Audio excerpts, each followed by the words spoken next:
So hello guys.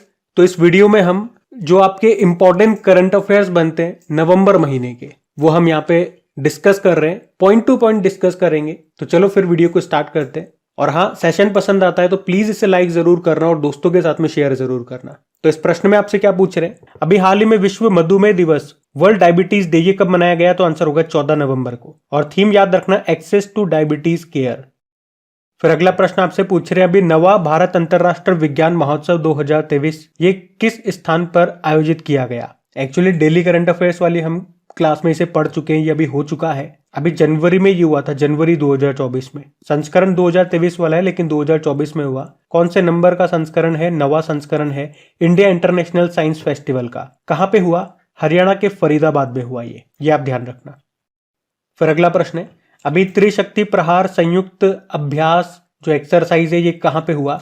ये जैसलमेर में हुआ। भारत पाकिस्तान बॉर्डर के पास में हमारी तीनों सेनाओं का ये संयुक्त युद्ध अभ्यास था जिसका नाम है त्रिशक्ति प्रहार। याद रखना, राजस्थान के जैसलमेर के रेगिस्तान में इसका आयोजन हुआ। और ये प्रश्न भी इंपॉर्टेंट है कि अभी किसे पहला life time disturbing the peace award से सम्मानित किया गया? तो आंसर होगा सलमान रुश्दी को। तो प्रसिद्ध लेखक है, आप जानते ही हो, सलमान रुश्दी। और इनको पहले life time disturbing the peace award से भी सम्मानित किया गया। और इन्हीं के नाम से आपको याद दिला दूं, अभी इन्होंने एक अपनी लेटेस्ट बुक लॉन्च की थी जिसका नाम है विक्ट्री सिटी। अभी 2023 के लिए जर्मन बुक ट्रेड का शांति पुरस्कार भी इनको मिला था। और वैसे इनको तो बुकर पुरस्कार भी मिल चुका है। 1981 में इनको बुकर पुरस्कार मिला था इनके नॉवल मिडनाइट्स चिल्ड्रन के लिए। अच्छा, अगर आपको पता है अभी 2023 का बुकर पुरस्कार किसे मिला तो कमेंट बॉक्स में लिख करके बताओ। ये समझो आज का आपका होमवर्क प्रश्न ही है। फिर अगले प्रश्न में आपसे पूछ रहे हैं, अभी हाल ही में भारत ने किस देश के साथ मित्र शक्ति नाम का एक्सरसाइज किया था? तो मित्र शक्ति हम श्रीलंका के साथ में करते हैं। अभी नवंबर 2023 में हमने किया था। ये इसका नवा संस्करण था। और कहाँ पे किया था? पुणे के औंध सैन्य स्टेशन में किया था। इतने बातें आप याद रखना कि एक्सरसाइज का नाम क्या है, किस देश के साथ में करते हैं, कौन सा संस्करण है और कहाँ पे किया था, बस। क्योंकि यहाँ पे हम करंट अफेयर्स का रिवीजन कर रहे हैं तो एक तो मैं मोस्ट इंपॉर्टेंट क्वेश्चन ही आपको करा रहा हूँ। और उन क्वेश्चन में भी अगर आपके लिए जानने लायक कोई पॉइंट्स हैं कि हमारे एग्जाम में यहाँ से प्रश्न बन सकते हैं तो वो पॉइंट टू पॉइंट मैं यहाँ पे डिस्कस कर रहा हूँ। फालतू कोई भी बात नहीं कर रहे, आपका एक मिनट भी मैं वेस्ट नहीं कर रहा हूँ। फिर भी मुझे समझ में नहीं आ रहा कि वीडियो को रेस्पॉन्स क्यों नहीं मिल रहा है। इसी बात का दुख होता है मुझे। और जब किसी काम को रेस्पॉन्स नहीं मिलता है तो फिर उस काम को करने मजा नहीं आता है। लेकिन फिर भी मैं आप लोगों के लिए इसको कैसे ना कैसे करके जितना मुझसे हो सकता है मैं करने की, कंटिन्यू रखने की कोशिश कर रहा हूँ। तो अगर मैं आप लोगों के लिए इतना कर रहा हूँ तो एक छोटी सी रिक्वेस्ट मेरी जरूर एक्सेप्ट करें आप लोग। जितना आपसे हो सकता है लाइक और शेयर जरूर करा करें। और जैसे ही मॉर्निंग में वीडियो अपलोड होता है तो इस वीडियो को आप अपने मोबाइल में चला करके रख दें। अगर आपको मॉर्निंग में वीडियो देखना है तो तब तो चलाओगे सही, लेकिन हो सकता है आप में से कोई स्टूडेंट शाम को देखते हो, कोई दिन में देखते हो। आप देखो, कोई दिक्कत नहीं है, लेकिन मॉर्निंग में जब आप उठते हो उस वक्त ये वीडियो चला करके आप रख दो। बस आवाज को म्यूट कर दो और वीडियो चला करके छोड़ दो। ऐसा करने से ये हो जाएगा कि यूट्यूब की जो एल्गोरिदम है उसे ये लगेगा कि हाँ, स्टूडेंट्स देखते हैं। जैसे वीडियो अपलोड हुआ, जितने भी थोड़े बहुत स्टूडेंट्स हैं अगर ऐसा करेंगे तो यूट्यूब को एक सिग्नल जाएगा कि हाँ, थोड़ा बहुत ट्रैफिक तो आ रहा है, मतलब इस वीडियो को लोग पसंद करते हैं थोड़ा बहुत, तो थोड़ा इसे रैंकिंग मिल जाएगी मेरे भाई। तो ज्यादा कुछ नहीं, तो इतना तो आप कर ही सकते हो, ये आपके हाथ में है। अगर आप चाहते हो वाकई वीडियो कंटिन्यू रहे तो मुझे भी एक पर्पज, एक रीजन तो मिले इसे कंटिन्यू रखने का कि हाँ, आप लोग इसे सपोर्ट कर रहे हो। चलो फिर अगला प्रश्न देखते हैं। अगले प्रश्न में आपसे पूछ रहे हैं, Kashmir book 3 of the partition trilogy, इस बुक को किसने लिखा है? मनरीत सोडी सोमेश्वर ने लिखा है। सिंपल सा बुक है और बुक का नाम ध्यान रखना है। अगला प्रश्न देखिए फिर, अभी किसने आईना पोर्टल को लॉन्च किया? आवास व शहरी कार्य मंत्रालय ने इसको लॉन्च किया है। और इसके मंत्री कौन है? हरदीप सिंह पुरी है। फिर हमारा अगला प्रश्न क्या है, अभी राष्ट्रीय प्रेस दिवस ये कब मनाया गया? तो आंसर होगा 16 नवंबर को। तो प्रेस काउंसिल ऑफ इंडिया की स्थापना के उपलक्ष्य में हर साल हम 16 नवंबर को ये दिन मनाते हैं। और थीम क्या है? आर्टिफिशियल इंटेलिजेंस के युग में media in the era of AI. अच्छा, एक प्रेस से संबंधित एक और दिवस होता है, वर्ल्ड प्रेस फ्रीडम डे। वो हम 3 मई को मनाते हैं, वो भी ध्यान में रखना। वैसे प्रेस काउंसिल ऑफ इंडिया के चेयरमैन कौन है? जस्टिस रंजन प्रकाश देसाई हैं। फिर आपसे पूछ रहे हैं, अभी स्पेन के प्रधानमंत्री कौन बन गए? पेड्रो सांचेज बन गए। पहले भी यही थे, वापस यही बन गए। स्पेन की कैपिटल मैड्रिड है, करेंसी यूरो है। अभी वैसे स्लोवाकिया के प्रधानमंत्री बने थे ये रॉबर्ट फीको। इक्वेडोर के सबसे युवा प्रेसिडेंट बने हैं अभी ये डैनियल नोबोआ। और न्यूजीलैंड के प्रधानमंत्री बने हैं क्रिस्टोफर लक्सन। ये भी ध्यान में रखना। फिर अगला प्रश्न है, कैम्ब्रिज डिक्शनरी ने किसे 2023 के लिए वर्ड ऑफ द ईयर चुना? तो हेलुसिनेट को चुना है। और आर्टिफिशियल इंटेलिजेंस को किसने चुना था? कॉलिंस डिक्शनरी ने चुना था, यह भी ध्यान में रखना। हेलुसिनेट का मतलब होता है मति भ्रम।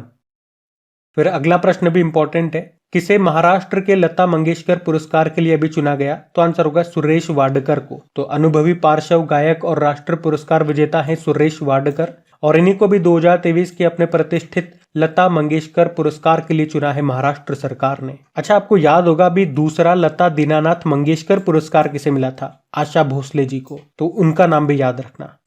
फिर आपसे पूछ रहे हैं अभी किस देश ने चक्रवात मिथिली का नाम दिया था? तो आंसर होगा मालदीव ने। ये चक्रवात बंगाल की खाड़ी में आया था और इसका नाम मालदीव ने दिया था।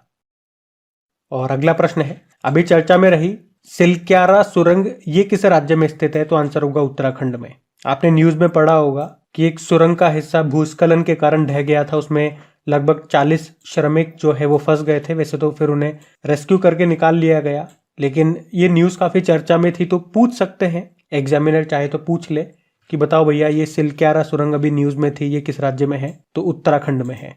और सुरंग से याद रखना, जो हिमाचल प्रदेश में रोहतांग सुरंग है जिसका नाम अटल सुरंग रख दिया गया, उसकी लंबाई कितनी है? 9.02 किलोमीटर है। और जम्मू कश्मीर में आपको चेनानी नाशेरी सुरंग मिलेगी जिसका नाम श्यामा प्रसाद मुखर्जी के नाम पर रख दिया गया, वो 9 किलोमीटर है। फिर आपसे पूछ रहे हैं अभी भारतीय नौसेना में चौथा anti submarine warfare shallow water craft शामिल किया गया, नाम बताओ?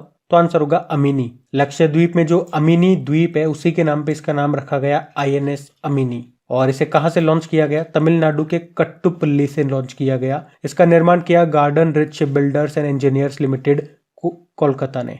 और एक्चुअली में इस तरह के total 8 anti submarine warfare shallow water ship तैयार करने हैं, जिसमें से 4 तो गार्डन रिच शिप बिल्डर बना रहा है और 4 लार्सन एंड टुब्रो बना रहा है। इससे पहले के 3 कौन कौन से हैं? पहला था INS अर्नाला, दूसरा था INS एंड्रॉथ, तीसरा था INS अंजदीप और ये चौथा है INS अमिनी।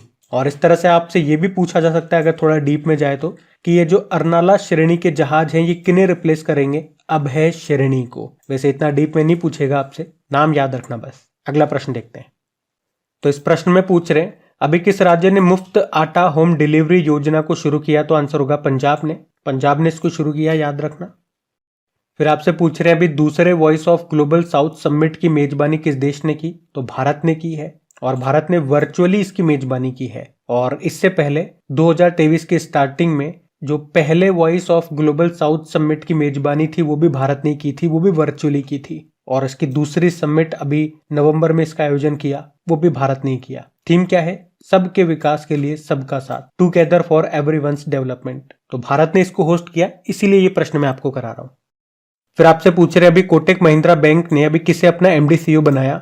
अशोक वासवानी को। वे उदय कोटक का स्थान लेंगे। कोटक महिंद्रा बैंक की बात करें, ये देश का तीसरा सबसे बड़ा प्राइवेट बैंक है। स्थापना होती है 1985 में, मुंबई में हेडक्वार्टर है। टैगलाइन होती है लेट्स मेक मनी सिंपल। और इसके ऑप्शन में सारे ये बैंक से संबंधित अपॉइंटमेंट सभी हुए थे, वो मैंने लिखे हैं। जैसे कि साउथ इंडियन बैंक के चेयरमैन बने थे अभी Vijay Kurian. ICICI Lombard general insurance के MD CEO बने अभी संजीव मंत्री। और ICICI बैंक के MD CEO बने थे वापस से संदीप बख्शी।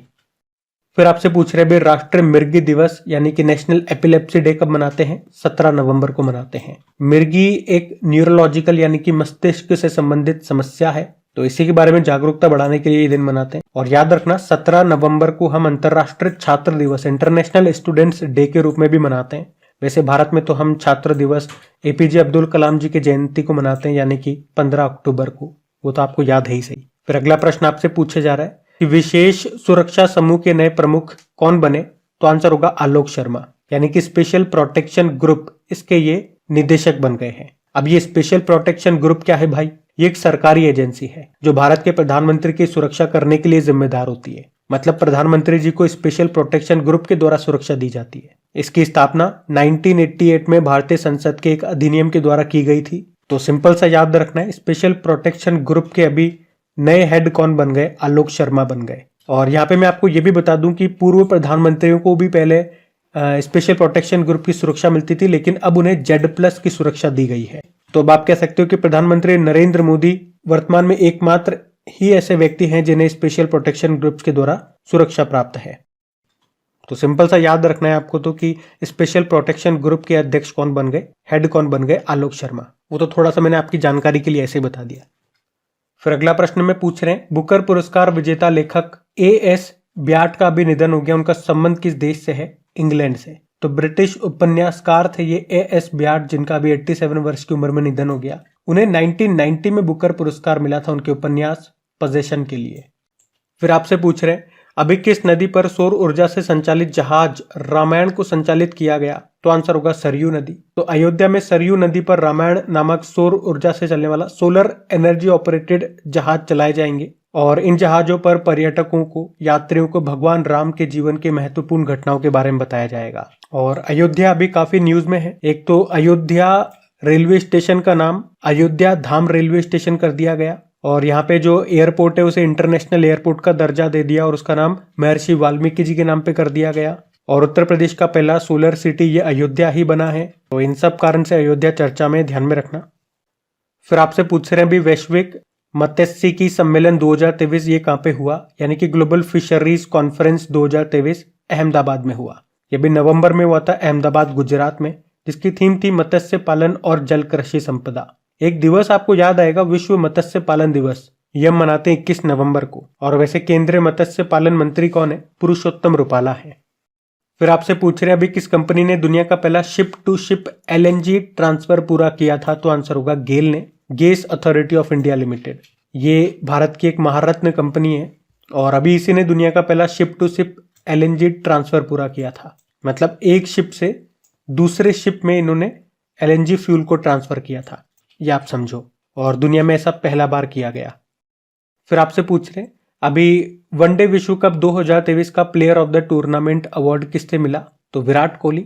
आपको पता है ICC वर्ल्ड कप 2023 13वां संस्करण था, होस्ट किया था भारत ने और इसका फाइनल खेला गया था कहाँ पे? जो भारत का या दुनिया का सबसे बड़ा स्टेडियम है अहमदाबाद का, जो नरेंद्र मोदी स्टेडियम है वहां पे। वैसे ऑस्ट्रेलिया ने इस बार जीत लिया, 6ठी बार जीता है, उपविजेता भारत रहा। ऑस्ट्रेलिया टीम के कप्तान थे पैट कमिंस और इसमें प्लेयर ऑफ द टूर्नामेंट का अवार्ड मिला विराट कोहली को। अच्छा, वर्ल्ड कप भारत कितनी बार जीत चुका है? 2 बार जीत चुका है, एक बार 1983 में और एक बार 2011 में।